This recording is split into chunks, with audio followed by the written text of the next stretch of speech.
From RFK Stadium in Washington, D.C., the Cosmos meet the Washington Diplomats. Brought to you by Budweiser, the king of beers. When you say Budweiser, you've said it all. And by the Volkswagen and Porsche Audi dealer organization in New York, New Jersey, and Connecticut. And by your nearby independent Gulf dealer, who carries quality Cruisemaster tires, batteries, and accessories. See him for all your automotive needs. And by your local neighborhood McDonald's.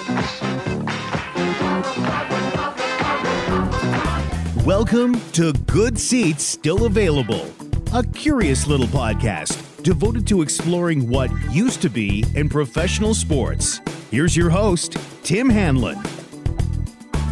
All right, let's do this, everybody. How are you? What's new and what's going on? My name is Tim Hanlon, and this is Good Seats Still Available, our curious little podcast that is devoted to what used to be in professional sports. Thank you tremendously for finding us and downloading us, putting us in your earbuds, doing whatever you do to ingest this crazy little genre that we like to sort of focus on, that being teams and leagues no longer with us, defunct, previously domiciled, whatever. And as most of you longtime listeners know, perhaps the seminal reason for why I've been doing this for almost 3 years now kind of got born from my childhood memories of a tremendously successful, and perhaps I didn't even know it sort of really at the time, dynamic soccer franchise known as the New York Cosmos. Back in the late 70s and early 1980s, they played at Giant Stadium in beautiful downtown, not really a downtown, in the swampy marshes there, the Meadowlands in East Rutherford, New Jersey, right next door to what is now the relatively new MetLife Stadium, built now in the shadows of the old Giant Stadium. But for a number of years, some of the largest crowds were not for New York football Giants games, or even New York Jets games for that matter, but that of the New York Cosmos. And we love to sort of offer sort of these little bonus episodes in our deeper and perhaps no stone unturned exploration into that of the Cosmos and the legacy of that team. And this week is a very special endeavor towards that. And we get into a fun-filled session, both musically and memorably, around sports and the Cosmos in particular. With our special guest this week, Steve Ferrone, the longtime drummer for just a monstrosity of phenomenal acts over the years. The Average White Band, of course, during the New York Cosmos existence, and we're going to get into that. And the Cosmos theme that you heard at the beginning, at the outset, that's Jim Carvelis that you heard doing a promo, an intro, for an early season. I think it was April 8th, 1979, away game against the Washington Diplomats. And the Cosmos theme produced, created, performed by Steve Ferrone and his bandmates at the time, the Average White Band, who were quite the thing in the mid to late 1970s on the Atlantic Records label. And that's part of the story that we're going to get into with Steve. His memories, the composition of that theme song. I mean, talk about a legacy in music. I mean, Steve Ferrone not only was in the Average White Band, but went on to become the drummer for, I don't know, it was maybe 15, almost 20 years with Tom Petty and the Heartbreakers as the years rolled on, and was just an amazing studio musician, session guy for a literal who's who of songs and albums from some of pop music's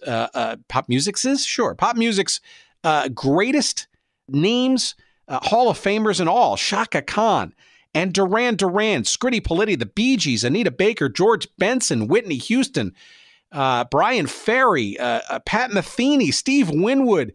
I mean, it goes on. Jeffrey Osborne and Paul Simon. It just goes on and on and on. And there's probably nobody in the professional music scene that Steve Ferrone has not played with or is not playing with now, as he continues to roll on in a many decades long career.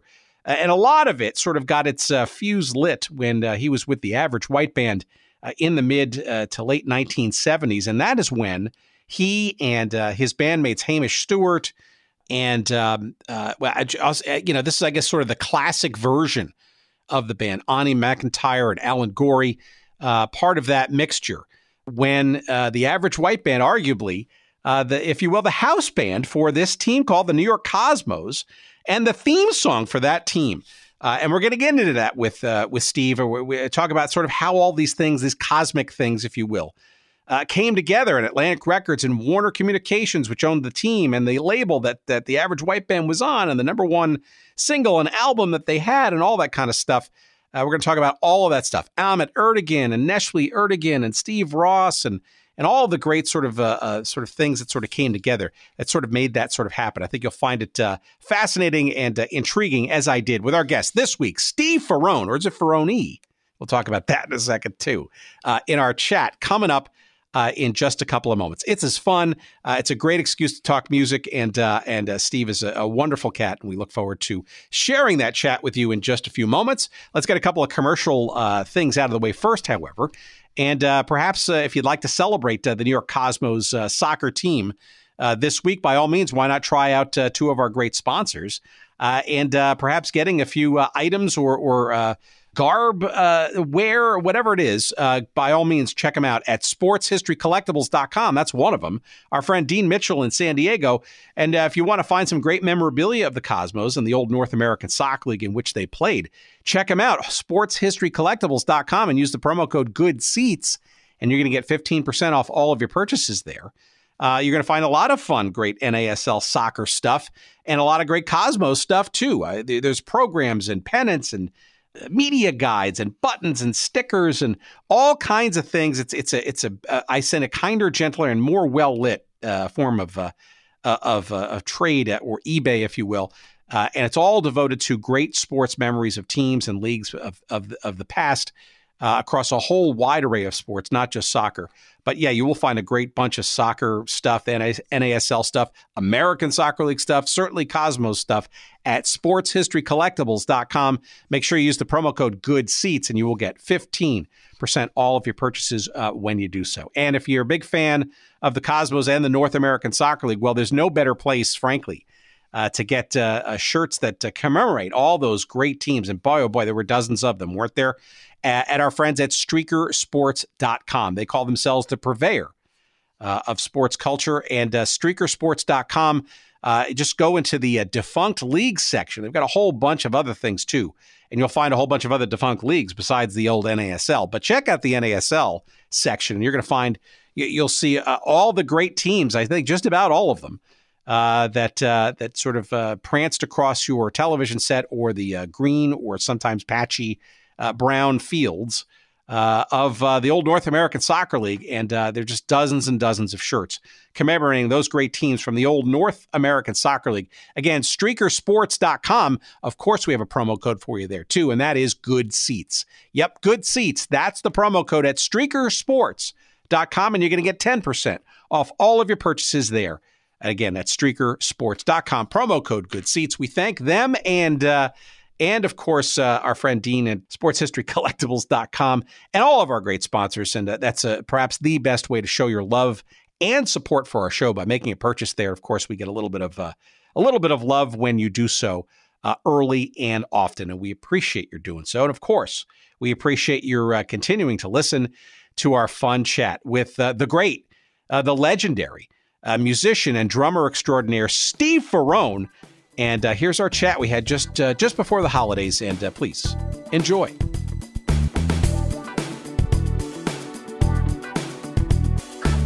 So first of all, thank you for taking some time. So let me ask you this question, Steve, because maybe we could start just with the name, right? Because I heard you on the Don Cromwell podcast a couple of weeks back. Is it Steve Ferrone or Steve Ferrone? Yes. It's both. Well, how do you get? But most people, what do you want to be called, and why is there even confusion in the first place? Well, it's a long story. It really is a long story.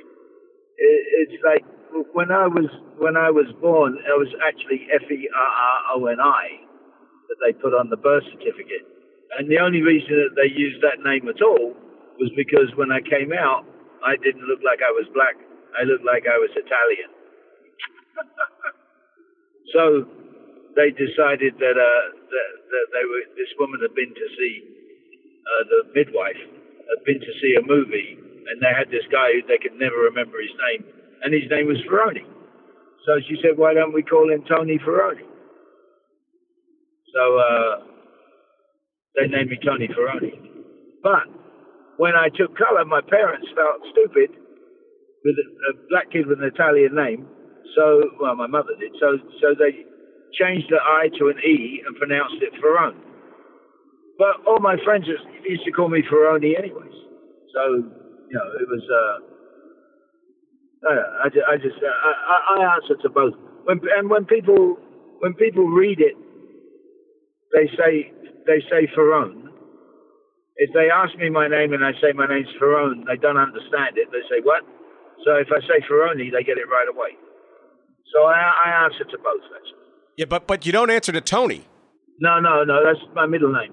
That's perfect. Oh, that makes perfect sense, I think. I think even the most diehard music fan probably doesn't even know or understand all of that story. But it sounds like it. Well, you know, it's very easy to understand. I was born in 1950.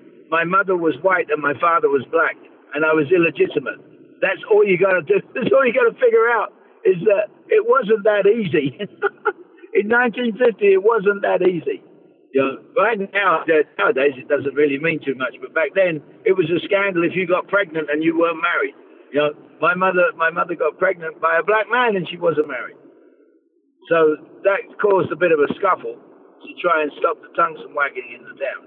Well, it doesn't seem to have scarred you too much as you went on your career. Arguably, it maybe set the tone maybe for what became a very creative and musical career. So, as you know, this little show is focused on teams and leagues and sports that have come and gone, right? And the Cosmos was certainly something that's why I reached out to you originally. And before we get to that part of the story, though, and that's really where I want to focus, because Lord knows we could spend hours, which I know you wouldn't want to do, about your illustrious career in music, because it's ridiculously long and amazing just to even get into. But for this part of the story, right, a lot of you in the Cosmos, right, was centered around this thing called the Average White Band. Maybe a little bit of background as to how you got to that band in the mid-'70s. Well, I was friends with the original drummer, with Robbie McIntyre. We'd been friends since I was about 17 years old. And we met in Italy, and then I followed him into a couple of different bands, and he started playing with this band, Average White Band, and I've been to see them play, and they were really good. I really enjoyed them. And then you know, we all sort of came up listening to the same sort of music, soul music, American soul music. We were all very, very much into that. Anyways, we were just friends. Robbie passed away of a drug overdose, and I was playing with the band called Bloodstone. I was doing a movie with this band called Bloodstone, and sure, and Bloodstone, a very well-known R&B group, right? That's right, Natural High. Yeah, they did a movie, and I was working on their movie with them. And I said to the guys, I said, look, I'm sure Robbie wanted you guys want to keep going, because you're just on the verge of having some success. If there's anything I can do to help, and I would go and play some gigs with them, and if I couldn't do the gigs, Stick Super from the Crusaders would go and do them. So both Sticks and I were trying to help them out to keep going. And then finally one day I was playing a gig with them down at Long Beach Arena, the old Long Beach Arena, and after the show, this little guy came walking up to me and said, "You got to be in the band." And I said, "Well, I'd love to be, but I'm on the contract to Bloodstone." And he said, "You're out of that contract and you're in Average White Band." And I thought, "Who the hell is this guy?" I said to the manager, "Who the hell is he?" And he said, "Oh, that's Ahmed Erdogan." And Ahmed Erdogan was the chairman of Atlantic Records, and he knew what he was talking about, because I was out of that contract and I was in Average White Band. Well, that's amazing. Yeah, and Ahmed Erdogan's obviously a very big part of this Cosmos story in a second, but you put it in context, right? You're coming in. You're invited to, or volunteered to be part of this band. You're being sort of charitable because this is when AWB was literally on the cusp of. I mean, they basically had a #1 smash hit in the United States with "Pick Up the Pieces." I mean, you literally and figuratively were helping pick up the pieces for this band. Absolutely, yes. Well, Six Super and myself. We both contributed. That was one of the reasons that we thought that they should keep going. You know, it was, they were really on the edge of just having this breaking with this record, and it didn't seem like they should. You know, it seemed kind of disrespectful to Robbie to even think about stopping at that point. You know, even though everybody was terribly affected by his demise like that. It was a sudden death. You know. Well, but before we get off of this sort of point of it, I mean, how, I guess, as a drummer, as now a key and integral part of the band, how do you fit in so quickly? Where you're supporting an album and a hit single and maybe even another hit single, you know, that arguably you really, you know, you weren't part of in the studio. So how does the band react to you, and how do you react to them, and what's the vibe as you're on the road to support this album that you were really not part of creating? Well, you know, I mean, let me put it this way: whilst all this was going on, the band was having auditions to find a drummer, and I already had a job. I mean, I had a job with Bloodstone. I wasn't really looking to join any band, although I really thoroughly enjoyed playing with the band. And like I said, we all came up listening to the same music. We had a really big background in R&B. Listening to Motown, going out and dancing in the clubs when we were younger, listening to Marvin Gaye, you know, all the Motown acts. We were like huge fans of that soul music, Otis Redding, and then you know, then we got to all the Stax stuff and Atlantic. We were very much into the same kind of music, you know, and so. That for me to sit in and play with the band really wasn't difficult at all. Robbie and I were huge fans of each other's drumming. We were good friends. You know, I put him into a couple of bands. It wasn't that I sat down and had to think about, you know, being Robbie McIntyre to join a band. I was always myself.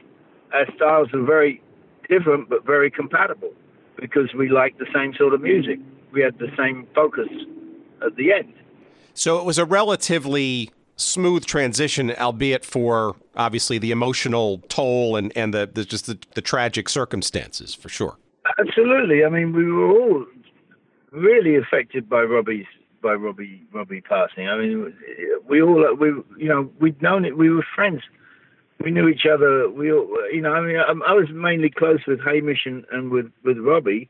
Robbie, I'd known years before Average White Band.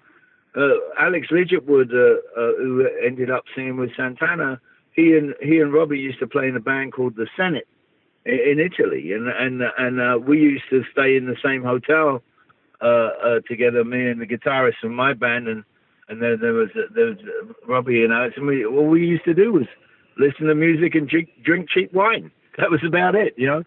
And go and see people play, go to clubs, and you know, we were very, very, very close. So in most of the bands that I've been in, you know, even down to the Heartbreakers, I noticed that there was once I got to know, you know, Tom and Mike and talked to them about, we were the same age, we were all born in 1950. And when we talked about the music that we were listening to back when we were teenagers, we used to listen to a lot of the same music, you know.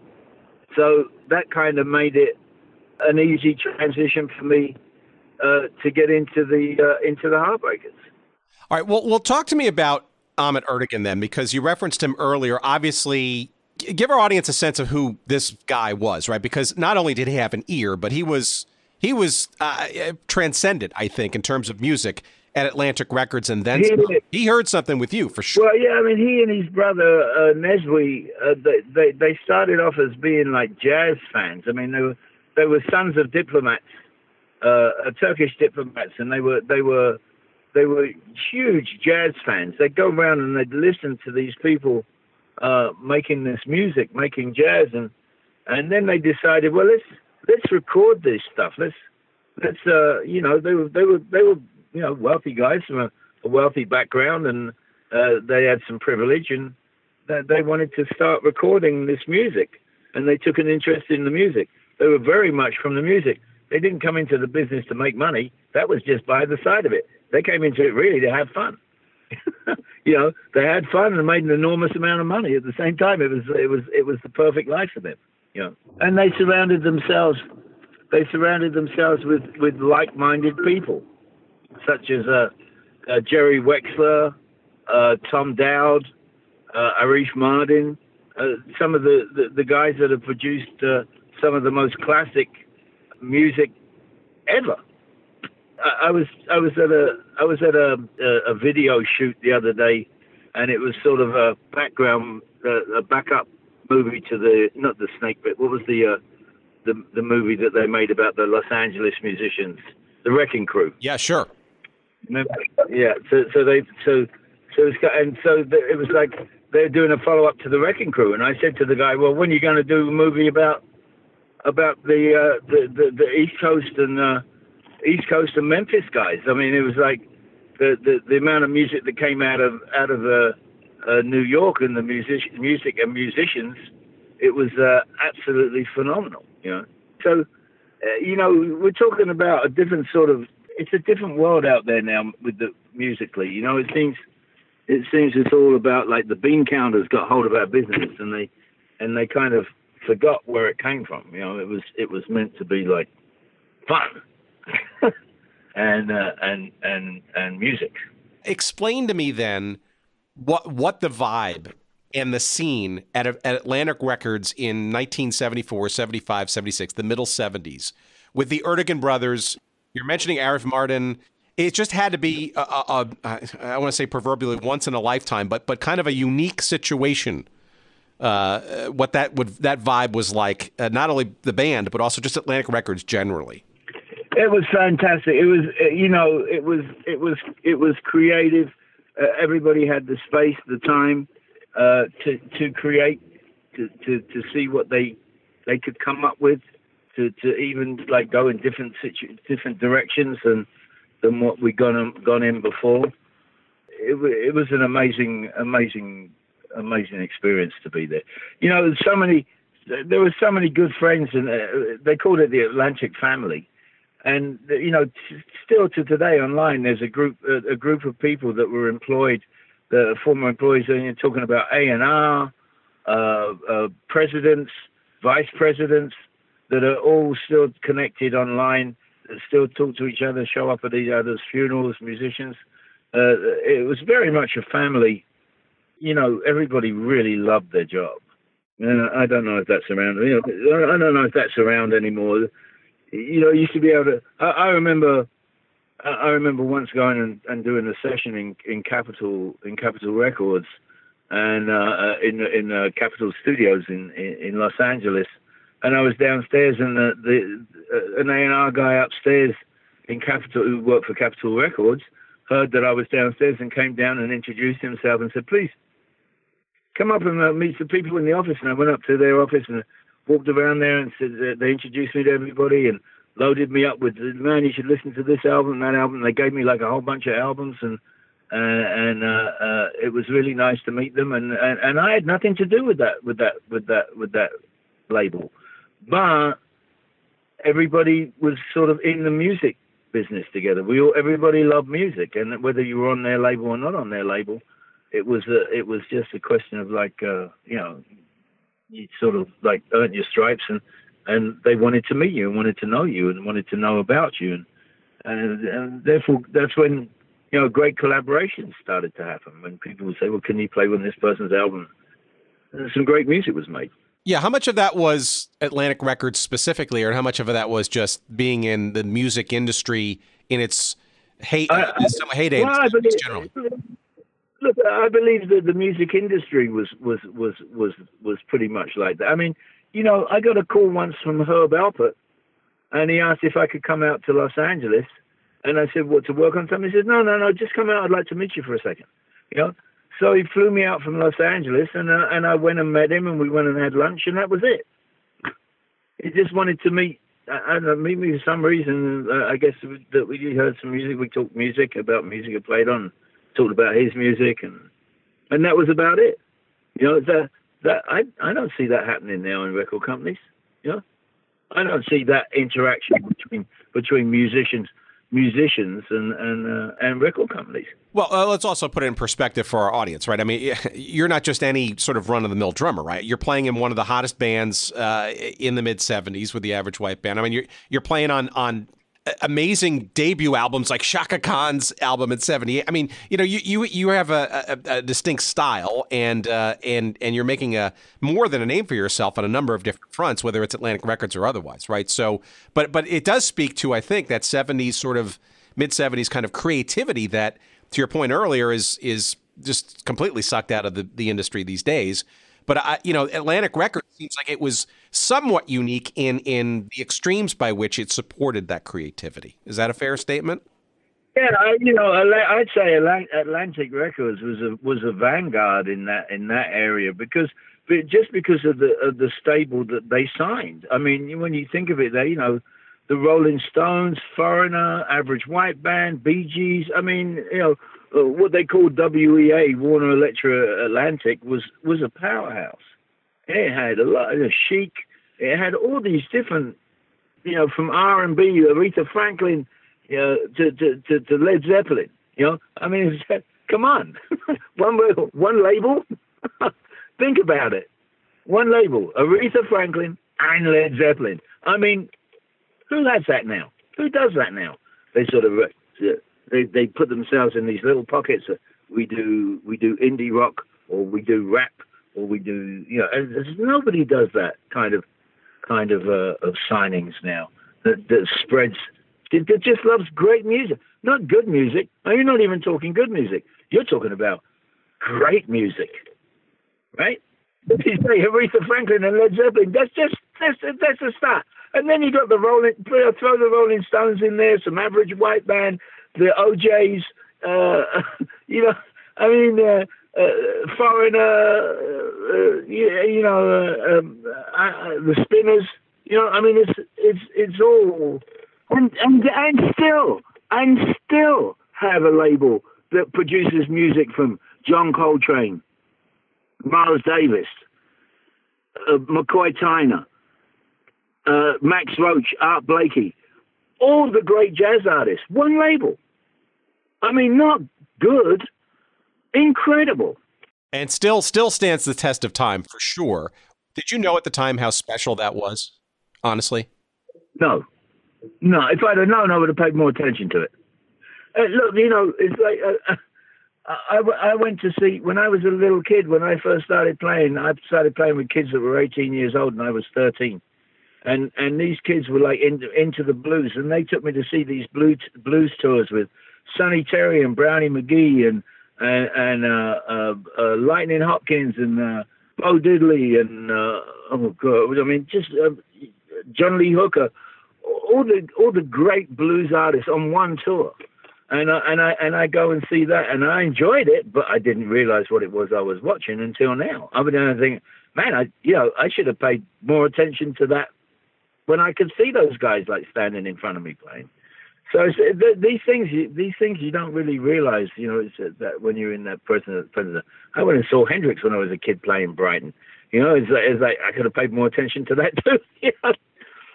I enjoyed it. I had a great time doing it, but I should have paid more attention. Yeah, an amazing time that you were there at Atlantic and with the Erdigans. But let's also put this in context. Atlantic Records, or Warner Electra Asylum, right, is also part of this relatively newly formed conglomerate called Warner Communications, owned by a very interesting guy by the name of Steve Ross, and all kinds of stuff going on. What's your exposure to the rest of the company, and and Steve Ross in particular, either through the Erdigans or just generally? Well, my dealings were mainly with I knew who Steve Ross was, and we'd sort of see him around. He'd say hello, like, hi guys, how you doing? And that was it. And then, when the Cosmos thing started, being as we're from England and we were football starved back then, that we started to go on Sundays. We could go out and see these games, and they had some great players out there. Pelé and Beckenbauer, to name but two, that were out there playing great football, and we could go and see this and really enjoy ourselves. So I'd see Steve Ross. It's funny.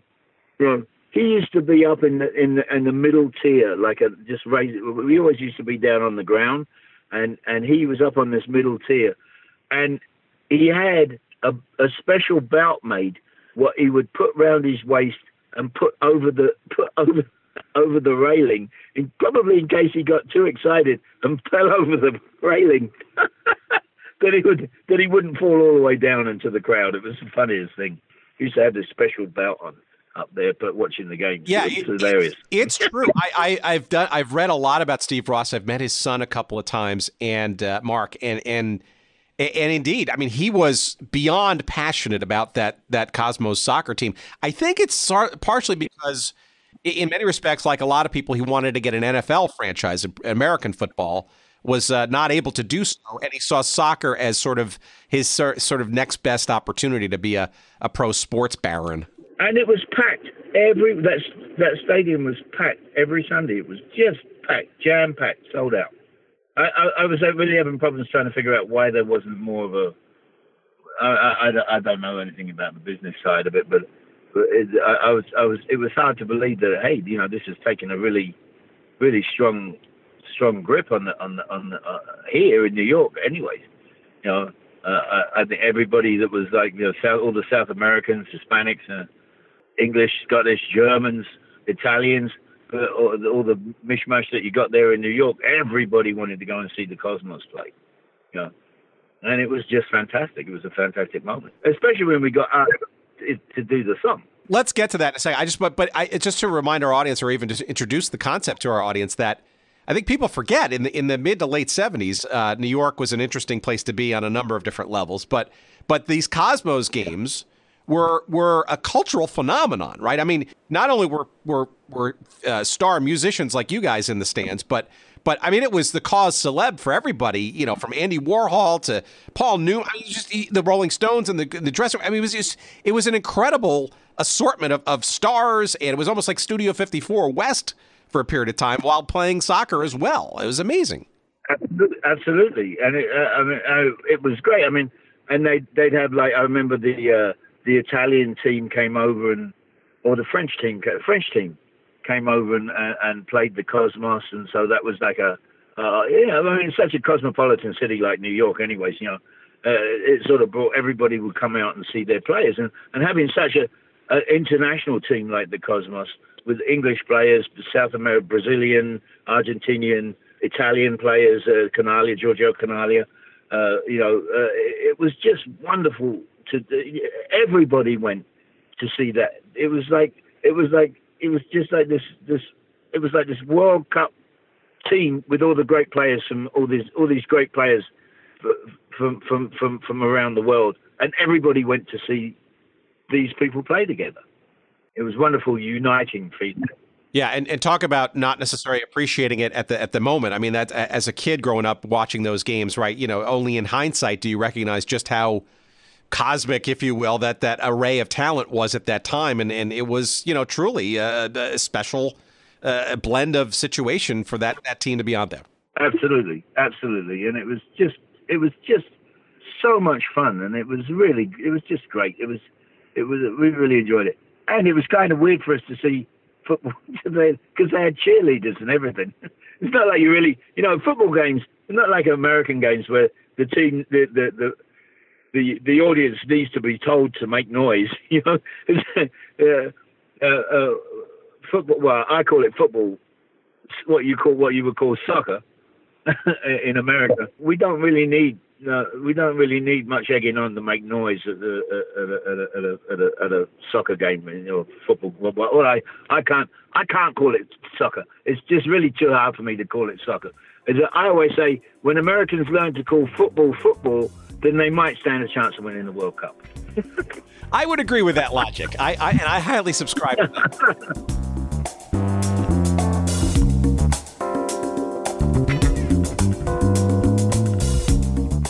All right, what's this? The Arizona Office of Tourism Spring Training. Oh, my God. Hey, this spring, follow your favorite baseball teams to Arizona for Cactus League Spring Training. Amazing weather and landscapes, exciting outdoor adventure, incredible food.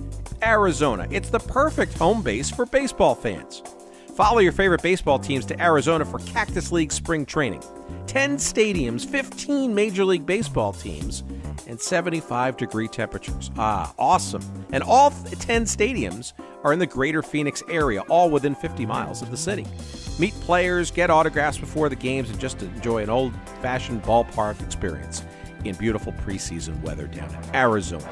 Check out amazing restaurants and bars nearby, including tons of craft breweries like Four Peaks, Angel's Trumpet Ale House, and Goldwater Brewing Company.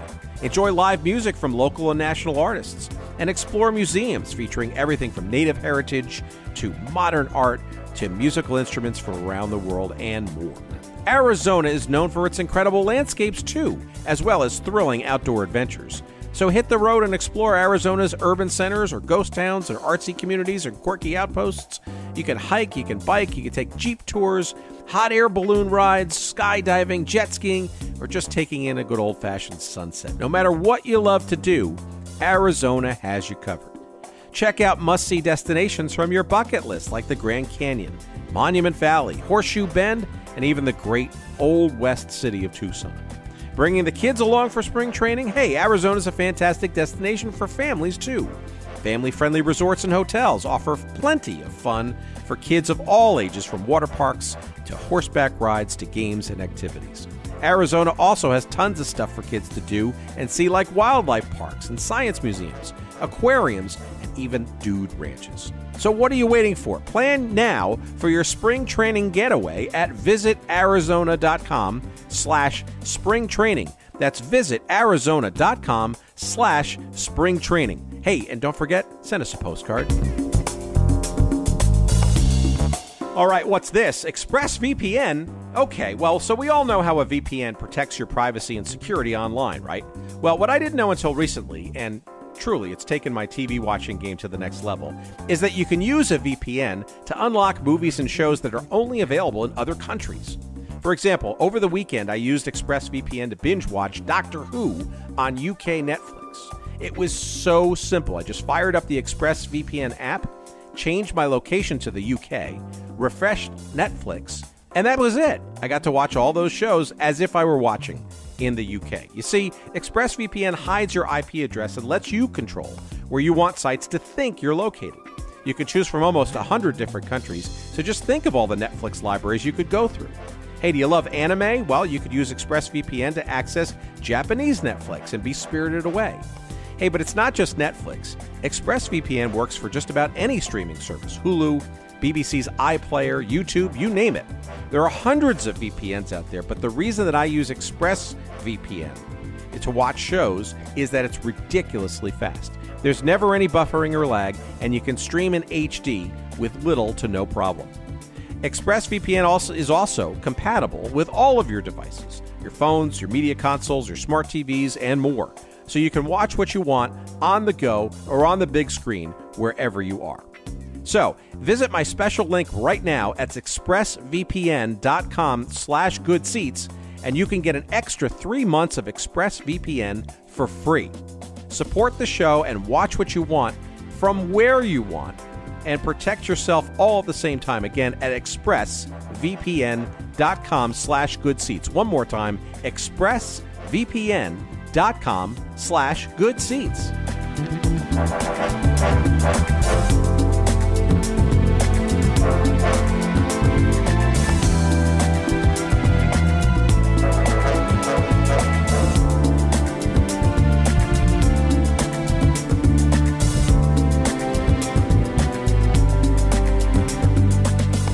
let's talk about how this Cosmos theme comes into being. How do you even get in the situation? Were you assigned this by one of the Erdogan's, or did you volunteer for this? Did you start clapping during the game? What? Well, I guess Ahmed talked to Reef Martin, who was our producer, and said, "Hey, listen, you guys want to come up with a song?" Because they knew that we were like, the Scottish and English are just like crazy about football. We love football, and they said, "Well, you want to write a song for the team." So I had an idea for this. Da da da da da da. That was kind of it, and we sort of came up with this beat for it, and Alan came up with the bass line and sort of put it all together, and then incorporated it, which was like the big thing everybody did. That England, when England won the World Cup, and back in not that long before, but England. So we thought we'd put that into put Cosmos in it, put that in there, and so we recorded this song, and bang, out it pops.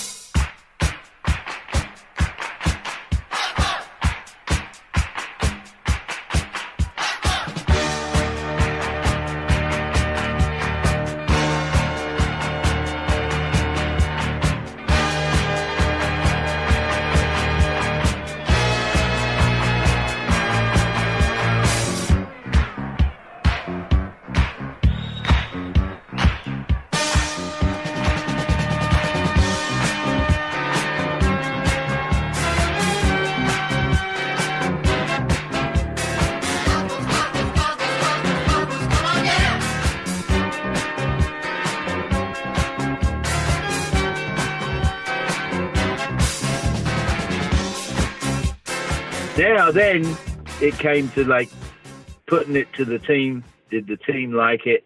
And it was kind of funny because the team wanted to have as the theme song for them, "We Are the Champions" by Queen. but the cheerleader said, "No, we like the other song. We can dance to that better." So the cheerleaders kind of won us the victory, I believe. So that's what I heard, anyways. So you're saying that it really in the studio kind of came together pretty quickly, then, huh? Yeah, I mean, I just had I just sort of said I got this idea for like a theme for it, and then we just sort of expanded on that theme. I had the beat and the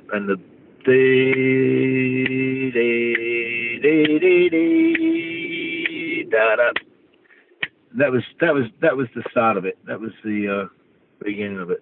And it got played not only after every goal in the stadium, but also became a hallmark of all the advertising and all the Cosmos broadcasts and all that kind of stuff. Where did the name Cosmic Highlanders come from? Was that something legally that you had to do versus saying AWB, or was that just a kind of a kitschy joke? They bought it. They bought the whole thing. They bought it. They bought the whole thing, and they I guess they wanted that to be theirs, and so they we can't let say that the average white man owned it.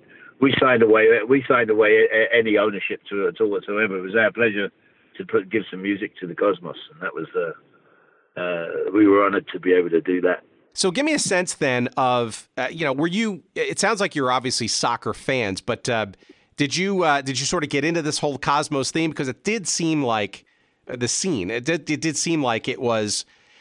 If you were a member of the Warner Communications company, you kind of had to buy into the Cosmos thing, whether you liked it or not. But I suspect that you liked it pretty much. Oh no, we loved it. It was. I mean, we were like football starved. I mean, when we went back to England, we were always going to games. We used to go to Scotland, England games all the time, and sort of being the only English member of Average White Man, I had to go in disguise and wear a tan. It was kind of interesting, but we were kind of starved of that being here. I mean, we used to, back then we used to run around and play. There was a couple of clubs up in Connecticut where Molly and Alan lived, and we had a bit of a football team that we used to go up there and play a bit. Like, Rod Stewart was out here in Los Angeles, and he used to have him and his English buddies used to have a football team that used to play out here. I mean, nothing that we'd ever get to play against each other for. But, I mean, when we were out here in Los Angeles working with Humberto Gatica, the engineer, he's from Brazil, and he had a lot of Brazilian friends, so we go and play football with him and his Brazilian friends. So we used to play back then. In those days, we could run around quite a bit and play, and it was we used to enjoy having a kick around. But it was never on the TV.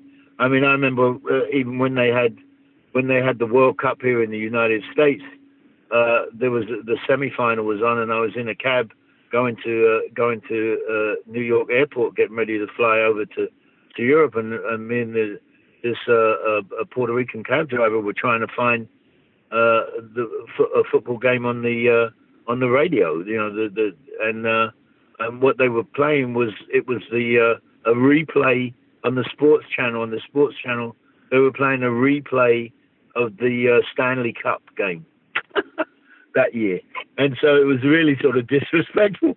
It didn't get very much respect from the sports media here, So maybe that was why it didn't really kick off straight away from that. I mean, thank God for the American ladies team, who just done wonders in turning the interest around. Probably more so, I would say, more so than the male team. The USA ladies soccer team has just done wondrous jobs. They did a great job of playing football, and deservedly world champions. So. When Pelé was part of the team in 75, 76, 77, and even he was still related to the team after he stopped playing, he famously, as part of his deal with Warner and the Cosmos, had a music clause in there where he actually could do some music, and I think he collaborated with Sergio Mendes on some stuff. Were you ever part of the mix, or were you ever asked to be part of the mix of maybe helping Pelé get a couple of things out there in the recorded music? No, sadly, no. I would love to have done that. That would have been fantastic. To hang around Pelé quite a bit. That would have been wonderful. No, that never happened. Would that it had. Yeah, well, I mean, yeah, I don't know how great a musician he was. I mean, I've heard some of the music. I mean, it's not bad, the album, but I mean, people I don't think ascribe him as being sort of the consummate musician per se. But knowing in all the stuff that was swirling around Warner and Atlantic Records at the time, I was wondering if they were just part of the stable of being maybe possibly part of the mix. Well, no, I mean, we never really had too much to do with any of the players, so other than just be fans and go and watch the game. That was it. We were just really we were just happy to do that. Anything that you remember that stands out about the Erteguns or Steve Ross or any of the other crazy Cosmos egos that were sort of out there and stuff or was it just sort of a big maelstrom of stars and soccer and your music blaring on the? There were moments in games that you'll never forget. I mean, when I talked about the French team playing the Cosmos, they really sort of handed the Cosmos their asses. But Pelé wasn't playing, and none of the Canalia wasn't playing. There was a lot of the main players weren't playing. It was mainly like a USA team that they put together for that. There was some really great moments of being out there of football. Momentous moments of certain goals that sort of stick in my head that people scored. Or Canalia was very much a guy that would sort of hang around the almost offside area, just sort of hang around there. We called him a bit of a goal hanger, but when he got on the end of a ball, he was just amazing at putting it in the back of a net. He was just like a really great player, And so it was that, and it was just wonderful to be a part of the whole thing. Really, I mean, to be a part of the Atlantic family, to be a part of the cosmos. They just had a way of making you feel part of the company, and you know, if it's worth anything at all, I still do feel very much a part of that company. I still have very, very fond memories of the music that we made with Arif Mardin and sessions and stuff that I did with Ahmed Erdogan, and he was just like a wonderful man, and just him and his wife Mika, just wonderful people. Neswi, his brother, Tunç who was a basketball player, a Turkish basketball player that came over and worked in A&R in Atlantic Records. Just a really great man, and his wife Susan, and you know, it was a wonderful moment. You had to have been there. Everybody should have a moment like that in their life. Well, your career obviously was on fire in those late 70s and early 80s, and you were more than on your way beyond even just the constraints, if you will, of the average white band. But while that was going on, I mean, we could literally spend a day going through literally all the great artists and bands that you played with, and then some afterwards. But while that your red hot music career is ongoing, and while we have you to talk still about soccer for a couple more minutes, what do you think? I'm still here. Yeah. What do you think? What do you think was the demise of the Cosmos? I mean, you saw it in the heyday, but you probably also were around enough to sort of see it decline. Well, what was your perception of why maybe it didn't last longer? You know, I had no. For me, it just came to a screeching halt. It was kind of, you know, it was like we went out on the road and we started working and doing something. An average white band kind of stopped working together, and I was more involved in doing like session work and you know, working with other people, Duran Duran, Eric Clapton, stuff like that, traveling out of the country. And then one day I turned around and I'm like, so what happened to the Cosmos? Where did they go? You know, it was one of those things. I mean, I guess it's kind of like, I think it's maybe you can compare it to today's music industry. It's like all of a sudden you look around and you go, well, where the hell did that go? Where did those people go? Where did that go? Where did that way of making music go? Instead of it being so much of a business, it's like, you know, I guess the difference between then and now is that if you went and saw somebody and I went to Arif Mardin or Ahmed Erdogan and said, man, you know, I just saw this person playing in this club. It's just incredible. And said, oh, really? What were they doing? And they'd start talking to you about the music. The last thing that they would ask you was, how old are they, or what did they look like? You know, it was all about the music, and it's kind of like, well, where did that go? That's kind of gone now, you know? And now it was the same thing that happened with the Cosmos. Was that 1 minute it was there, like burning real bright, and then the next minute it was gone, and I couldn't figure out why, because every Sunday was sold out. So you tell me. What do you think happened? Yeah, well, we've gone through a bunch of that with some of our previous episodes and stuff, and it's complicated. There are a bunch of reasons. I mean, one of which was the Cosmos, right, were the top spending team by a large margin, right? And there were a lot of teams that struggled to keep up with that kind of paycheck kind of thing, and the top talent, and you know, television wasn't really solidifying, and it was popular in New York and a few other markets, but you know, there were 20 some odd other teams out there, not all of which were nearly as financially secure. And, you know, Warner Communications had its own issues in the early 80s with Atari in particular that kind of sabotaged the rest of the company. And frankly, a lot of and I suspect this is sort of as you were segueing out of AWB into other things, you probably also saw that in Atlantic Records and in Warner's, that they were, you know, kind of having to, you know, grit and bear some down economic times, both in the company and in the country. Right.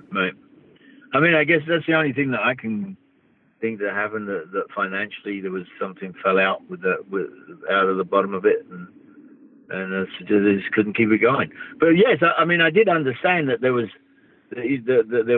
wasn't much competition for the Cosmos, but there were some teams that had some other players. I think was it like Chicago or some, or Detroit?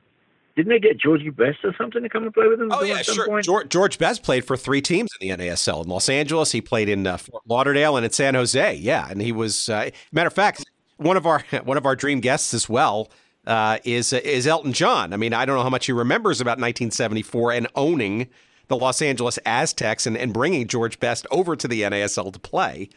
But it would be an interesting conversation for sure. And we'll always keep our hope out that we can finally get him for a couple minutes to talk about that. Well, you can't keep us away from our football for too long. Yeah. All right. Well, so let me ask you one last question. It's actually a 2-pronged question. One is sort of, so you've been in the States for some time. Obviously, I'm assuming you're still a proper football fan. What do you think the future of the sport is here in the United States, given now that we're 30 teams in this thing called Major League Soccer? Do you think it's ever going to approach things like the English Premier League and other international, teams and that kind of stuff? Do you think it has a future in this country, or maybe it's still? Well, I think, for me, I mean, when I look at English Premier League, it's better than any other league that's out there. It's just incredibly exciting to see that, and I think that that a lot of the American players, some of your better American players, actually go and play in that league, and come back with the experience of playing in there. I think what is one of the main things that I think that is missing and has been missing is a good coach for the American team. When they had Klinsmann, it actually started to look a bit like the game. It wasn't just Americans charging around playing American football kind of aggressively. There was more of a beauty to it, more of a flow to it, the way that they were playing. And I think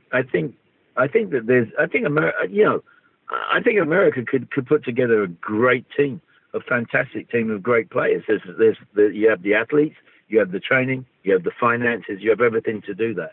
But what I think that it needs is the experience.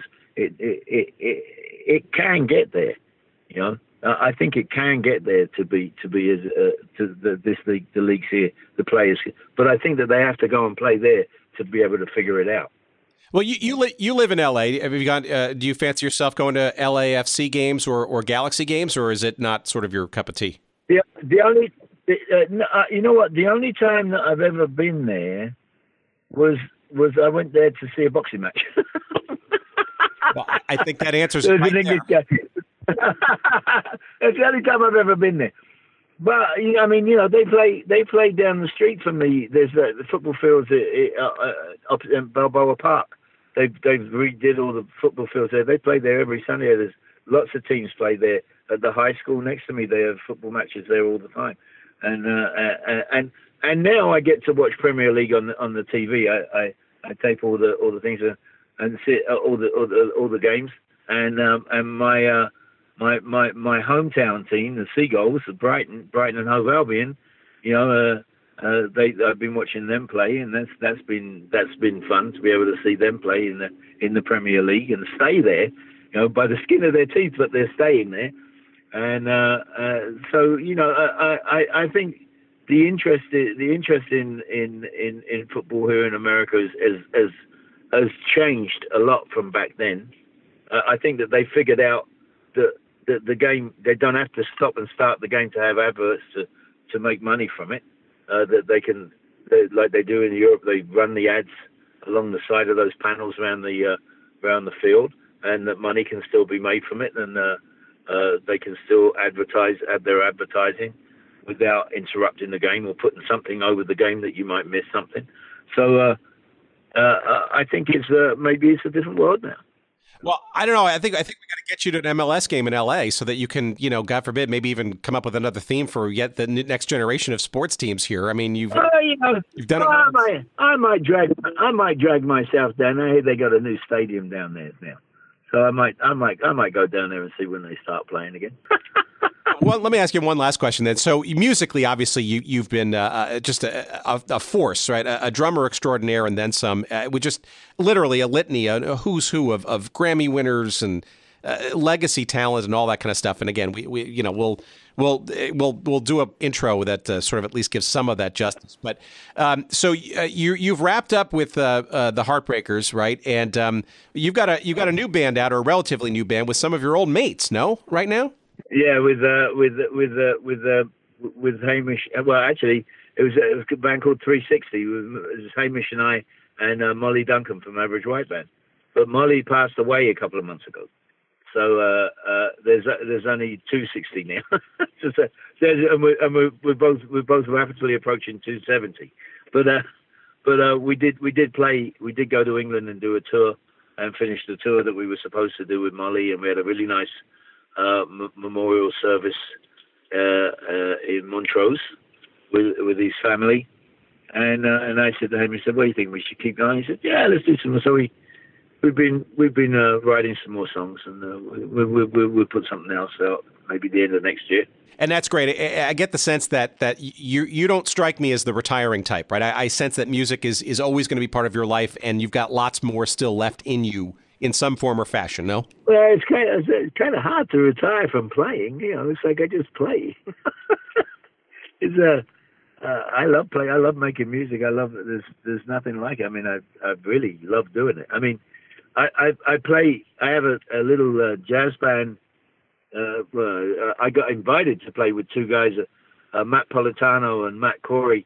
They invited me to play jazz at this jazz gig out in Pasadena on Tuesdays, and I said, "Oh, fantastic! Nobody ever asked me to play jazz, and I love playing jazz. And I got a little jazz kit and everything." And they said, "Oh yeah, great. Well, this is fine." I said, "Well, so next Tuesday, yeah. And what time's the hit?" And they said 8:00 in the morning. I said, 8:00 in the morning. You're going to play jazz at 8:00 in the morning? And I said, "Yeah." That was 2 years ago, and I've been doing it ever since. And it's something that I really, when we do it, was that if I'm in town, I'm there on a Tuesday morning. We're not going to play for the next couple of weeks because they're out of town doing stuff with their families. And I'm really pissed at them because it would be really nice if they feel like playing around Christmas. But I just love doing that. I just love making music, and I'm going to try and finish an album that I started on my own. With 20 years ago, I started to record some songs here and there, and I got to finish that this year. I'm going to get that done. See if I can get it. Well, 2020 is my objective, to get it finished. So. All right. Well, you keep us abreast as to when that's coming out so that we can promote it. And I want to leave you with one last favorite of mine. I mean, you've got hundreds and hundreds of great tracks that you've been part of over the years. I just want to tell you that one that stands out in my mind that I absolutely love, and I only recently discovered that you were the drummer for, and that was from Chaka Khan's "What You Gonna Do For Me" album, and that's the title track. "What You Gonna Do For Me." Yeah. You bang the hell out of that song, and it is just it's the essence of you as soulful, and just you keep that song together and pump that song. Whatever Arif did in the studio, whatever Chaka did in the studio, with all due respect, I think you're the one that made that track drive, and I love it, and love it even more now that I know that you were part of it. So just a small taste of you. We did it twice, Okay. We did it twice. Well, it was done. It was originally an Average White Band song, and Chaka comes to see. This is one of those things. She comes to visit and hang out with us in the studio, and she just sang the choruses along with Hamish when we recorded it with Average White Man. And she said, "Well, if you ever get around to wanting me to do that song, I'd love to do it." So. Clyde Davis wouldn't put that song out as a single for Average White Band. He said that the song wasn't right for us, and we recorded it with Chaka. Hamish and I were recording that album with Chaka in Switzerland, and we recorded "What You Gonna Do For Me" with her, and she had a huge hit with it. No, it's a fantastic song, and it holds up. It holds up and then some. It feels like it was recorded yesterday. It's fantastic. That was when we used to make music. All right, I'm sorry. Instead of making records, we made music. Well, all right, one last quick question. I'm sorry. Is there any chance, any thought, any possibility, and I don't know what the situation is and stuff, that you would quote unquote reunite or play a couple more gigs with some of the other remaining members of Average White Band, or is that ship kind of sailed? Well, I'm not really sure. My door is always open for that. I think Hamish's door is open for that. I think you'd have to talk to Alan and Onnie about that one more than anybody else. That'd be a good question for them. Do you have their number? No, I don't have any reason to call them. I guess I could ask them about what their thoughts about the Cosmos theme was, but at some point, sure. I'm happy to reach out and see if they have any different memories of it, sure, and I could ask them that question too. Happy. I'll send you their number. Well, okay. I'll send you Alan's number. I think there are a lot of Average White Band fans that would argue that you guys were sort of part of that sort of classic time and lineup in the mid to late 70s, early 80s that was, called the essential, I guess obviously lots of band members have come and gone in that band, but arguably you were part of that sort of that main sort of time that people sort of classically remember AWB for. Yeah, it's kind of that was the creative area for Average White Band. I think it's kind of stopped when we broke up there for a second. So. But they still play great. I mean, I go and sit in with them every once in a while. But they ain't nothing like the original thing. It was really a special thing to have to put that rhythm section and that band and those vocals together. It was really special. Well, I just have one wish as we depart here, and I thank you tremendously for all of your time and for furtively talking to me in your car while the game goes on in L.A. Is somehow some of you guys could get back together at a gig, say in the New York area, and just for kicks, play the Cosmos theme. It would be, I think there'd be more than a few people that not only would remember it, but would clap with you along the way. All right, well, let's see what we can do about that. I'll talk to Hamish about it.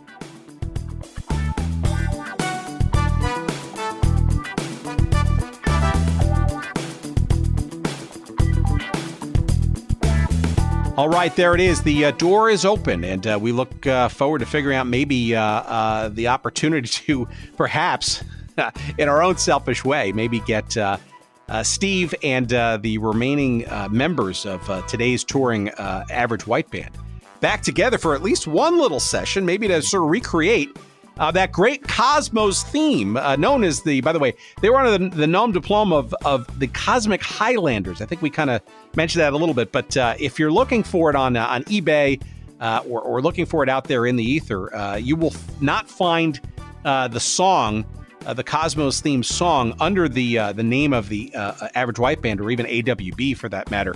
You will find them under their pseudonym, known as the Cosmic Highlanders, and the record was issued as a single. I'm not sure if it was widely available beyond the hallways and the merchant stands of Giant Stadium back in the day. But we'll have a picture of the sleeve on our website at goodseatsstillavailable.com. You search up the episode number 146 with Steve Ferrone. Not only will you find this episode and, of course, all the other episodes, but you'll find a bunch of images and memories and of course, all kinds of links to great stuff all across the web on some of our great books and media that our various guests have done. But if you want to find a visual of what that 45 looked like back in the day of the Cosmos theme, you'll find it there on that episode number 146 on goodseatsstillavailable.com. You want to check out what Steve Ferrone is up to. And yeah, he's constantly on the road, constantly sitting in with all kinds of great musicians. He's got his own band out there, the 360 band, maybe renamed, we'll see. But you can check him out at steveferrone.com. Make sure you spell it right. That's Steve Ferrone, Ferrone.com. And that's where you can find all of what Steve is up to on the road, in the studio, and then some. And again, you want to find out what we're doing with this little show, both this week as well as ongoing. It's goodseatsstillavailable.com. Bookmark it. Go there early and often. You'll find all the old episodes as well as links to all the stuff that will keep you in touch with this little showgram here, and we appreciate your doing so. You want to track us on social media? Well, look for us on Instagram at Good Seats Still Available. You'll find us on Twitter at Good Seats Still. You'll find us on Facebook. There's a page devoted to us there. You want to send us some email? Go right ahead. We're at hello@goodseatsstillavailable.com. Any of the old members of AWB want to reach out and contact me for your own memories of the Cosmic Highlanders Cosmos theme production process? By all means, we'd love to have you, and then maybe we'll twist your arm and see if we can get you together with Steve and maybe produce and sing the song again.